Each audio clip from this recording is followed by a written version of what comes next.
Hello, what's up mga sangkay? So, good afternoon kasi alauna na dito sa Saudi. So, paggabi na rin sa Pilipinas. So,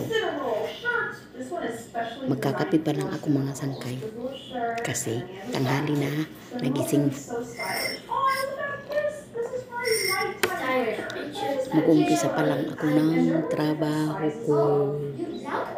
So, kumusta naman yung mga OFW natin dyan sa Middle East? Nakaisang linggo na tayo ng Ramadan. So, umpisa ulit ng panibagong linggo. Ayan, sana okay lang tayo dyan. So, swerte nung mga kadama na galante yung amo. Kasi marami silang maiipon tuwing Ramadan. Marami silang regalong natatanggap. Sa amin kasi, mga kuripot, yung aasahan mo, sahod mo lang. Kaya, hindi masaya yung Ramadan.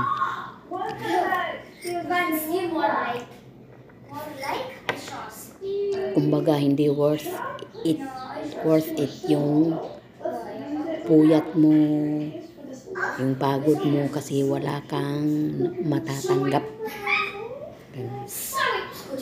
Yung iba naman, kahit puyat sila, kahit pagod sila, at least may natatanggap sila. Diba? Okay na yun. So, ingat-ingat lang tayo. Ayan, ingat-ingat lang tayo mga sangkay. At kahit anong dami ng trabaho, magbigay talaga ng panahon para makapagpahinga.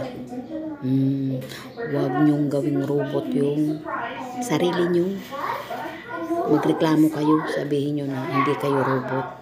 Kailangan nyo rin ng pahinga. Ganun. Kasi dito kasi sa Middle East, hanggat kinakaya mo, hanggat wala kang reklamo, aabusuhin ka nila.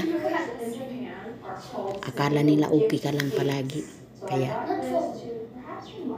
reklamo din pag may time. Ganun.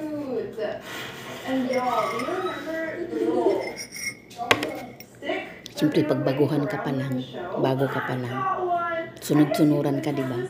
Kailangan mong sumunod sa bawat utos nila. Saka ka lang naman magrereklamo pag matagal ka na, diba? Yung alam mo na yung ugali nila.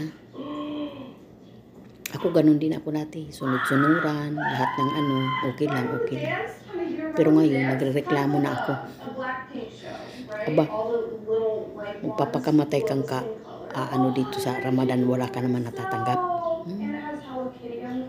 Ganon yun. So, thanks for watching. God bless po sa ating lahat mga sangkay. Kunting tip lang sa ating mga OFW. God bless.